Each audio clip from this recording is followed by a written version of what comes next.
जय माता रानी। दोस्तों, आप सभी का बहुत बहुत स्वागत है आपके अपने चैनल राधा कृष्ण ऑफिशियल में। उम्मीद करती हूँ आप लोग बहुत अच्छे होंगे। तो ये बताने के लिए कमेंट बॉक्स में ओम नमः शिवाय जरूर लिखिएगा।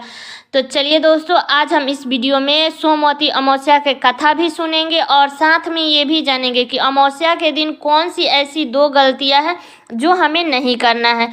वैसे तो मैं बहुत सारे वीडियो बना के डाली हूँ कि पीरियड में व्रत कैसे करें, या गर्भवती महिला व्रत कैसे करेगी, या जिसको करना है वो व्रत कैसे करेगी। तो इस सब के ऊपर तो वीडियो मैं बना करके डाली हूँ, लेकिन उस वीडियो में मैं ये नहीं बताई हूँ कि हाँ हमें अमावस्या के दिन कौन सी ऐसी 2 गलती है जो नहीं करनी है। तो सबसे पहली गलती है कि अमावस्या के दिन कितने लोग हैं कि पीपल वृक्ष नहीं मिलता है तो दूर से डाली तोड़ के लाते हैं, उसी का फेरी लगाते हैं। तो ऐसी गलती हमें नहीं करनी है। पीपल वृक्ष की डाली तोड़ करके हमें फेरी नहीं लगानी है, क्योंकि वो देव वृक्ष है।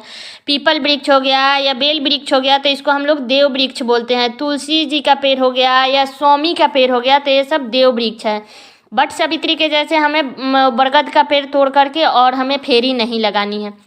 अगर नहीं में है पीपल वृक्ष का पेड़ आपके पास में तो आप तुलसी जी के पेड़ में फेरी लगा सकती हैं, स्वामी के पेड़ में फेरी लगा सकते हैं, लेकिन उसका डाली तोड़ करके हमें फेरी नहीं लगानी है। तो ये हो गया एक गलती। अब दूसरी गलती क्या है कि हमें नहीं करनी है। तो अमावस्या के दिन चाहे वो सुहागिन महिला हो या लड़कियां हो, बाल नहीं धोना चाहिए, क्योंकि ये शुभ नहीं होता है। तो इस बात का ध्यान रखेगी कि कभी भी अमावस्या के दिन और पूर्णवासी के दिन बाल हमें नहीं धोना चाहिए। तो ये दोनों गलती हमें नहीं करनी है अमावस्या के दिन। तो इस बात का ध्यान रखें कि हमें अमावस्या के दिन ये 2 गलतियां नहीं करनी है। अब चलिए सोमवती अमावस्या की कथा सुन लेते हैं, क्योंकि बहुत सारे लोग व्रत तो करते हैं लेकिन कथा नहीं सुनते हैं। लेकिन हमें ऐसी गलती नहीं करना चाहिए। व्रत करते हैं तो कथा भी जरूर सुनना चाहिए, क्योंकि कथा सुनने से ही हमारा व्रत पूरा होता है। तो इसलिए आप लोग कथा जरूर सुनिएगा। तो चलिए कथा को शुरू करती हूँ। तो सबसे पहले बता दूँ कि अब की बार साल 2024 में सोमवती अमावस्या का व्रत 8 अप्रैल को पड़ा है। दिन है सोमवार। सोमवती अमावस्या के दिन भगवान शिव की उपासना की जाती है। ऐसी मान्यता है कि जो भी व्यक्ति सोमवती अमावस्या का व्रत करता है उसकी सभी मनोकामनाएं पूर्ण होती है और साथ ही अखंड सुहाग की प्राप्ति भी होती है। तो इसलिए इस दिन सोमवती अमावस्या की कथा हमें जरूर सुननी चाहिए। तो चलिए कथा को शुरू करती हूँ। किसी नगर में एक गरीब ब्राह्मण परिवार रहता था। उस परिवार में पति पत्नी उसके अलावा एक पुत्री भी रहती थी। वो पुत्री धीरे धीरे बड़ी होने लगी।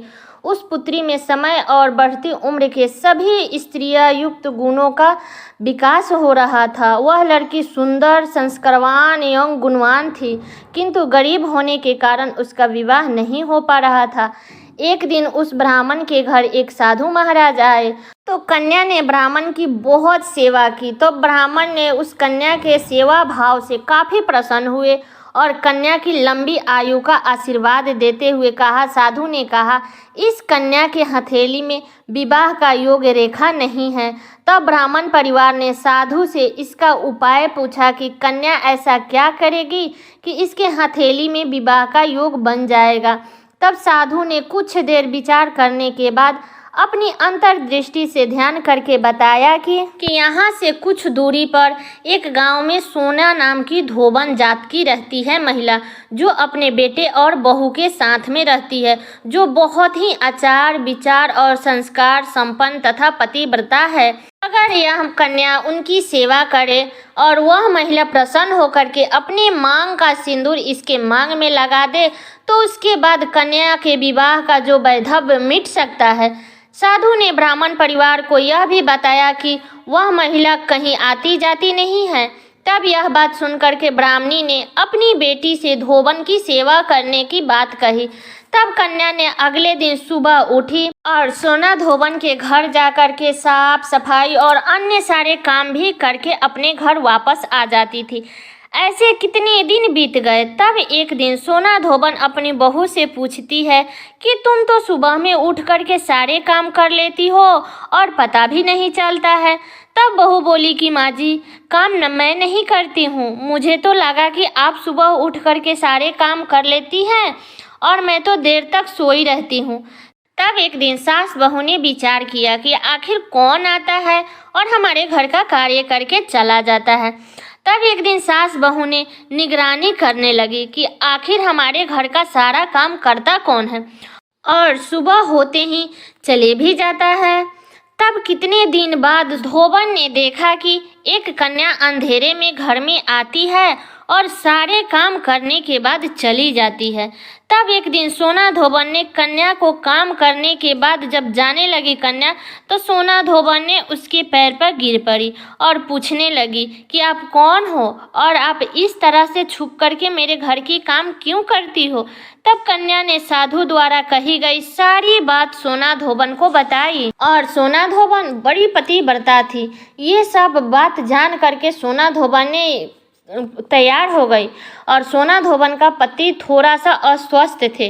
तब सोना धोबन ने अपनी बहू से कहा कि जब तक मैं घर पर ना आऊं तब तक तुम घर से बाहर मत जाना कहीं भी। सोना धोबन ने जैसे ही अपनी मांग का सिंदूर उस कन्या के मांग में लगाया तो उसका पति मर गया सोना धोबन का। तब सोना धोबन को पता चल गया, क्योंकि वो बड़ी ही पतिव्रता थी। तब वह ब्राह्मण के घर से निर्जला ही चल दी, यह सोच करके कि रास्ते में कहीं भी पीपल का पेड़ मिलेगा तो उसे भौंरी दे करके और परिक्रमा करके ही जल ग्रहण करूंगी।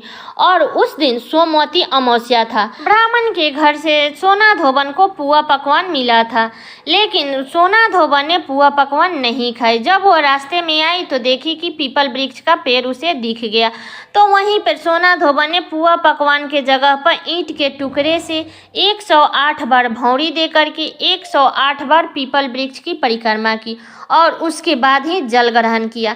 ऐसे करते ही सोना धोबन के मुर्दे पति के शरीर में वापस जान आ गई और धोबन का पति वापस जीवित हो गया। इसीलिए सोमवती अमावस्या के दिन से शुरू करके जो व्यक्ति हर अमावस्या के दिन भौंरी देता है उसके सुख और सौभाग्य में वृद्धि होता है, और पीपल वृक्ष के पेड़ में सभी देवताओं का निवास होता है। इसलिए जो व्यक्ति हर अमावस्या को अगर नहीं कर सकता है तो वो केवल सोमवार के दिन जो पड़ने वाली अमावस्या होती है तो केवल उस दिन ही 108 बार वस्तुओं के साथ में भौंरी दे करके सोना धोबन और गौरी गणेश का पूजन करता है, उसके अखंड सुहाग की प्राप्ति होती है। तो इसलिए हम सभी महिलाओं को सोमवती अमावस्या का व्रत जरूर करनी चाहिए अपने अखंड सौभाग्य के लिए। तो हे अमावस्या माता, आप हम सभी बहनों का अखंड सुहाग बनाए रखिएगा। तो ये कथा मेरा यहीं तक का था। कैसा लगा ये कथा आप लोग कमेंट करके ज़रूर बताइएगा, और चैनल पे नए हैं तो सब्सक्राइब कर लीजिएगा, बेल आइकन को प्रेस कर दीजिएगा, जिससे मेरे वीडियो का नया नोटिफिकेशन आप सभी के पास में सबसे पहले पहुंचे। और वीडियो को लाइक कर दीजिएगा, क्योंकि आपके एक लाइक से मुझे बहुत ही मोटिवेट मिलता है। तो वीडियो को लाइक कर दीजिएगा और वीडियो को शेयर कर दीजिएगा, ताकि हर कोई सोमवती अमावस्या के दिन कथा सुन सके। और हाँ, एक बात और बता दूं कि अगर आप लोग बाल अगर आज नहीं धोई है, संडे है, अगर आज नहीं धोई है तो शाम तक आप लोग धो लीजिएगा, क्योंकि अमावस्या के दिन बाल नहीं धोया जाता है। इस बात का हमें ध्यान रखनी है। तो चलिए दोस्तों, मिलती हूँ अगले वीडियो में किसी नए वीडियो के साथ में। तब तक के लिए नमस्कार।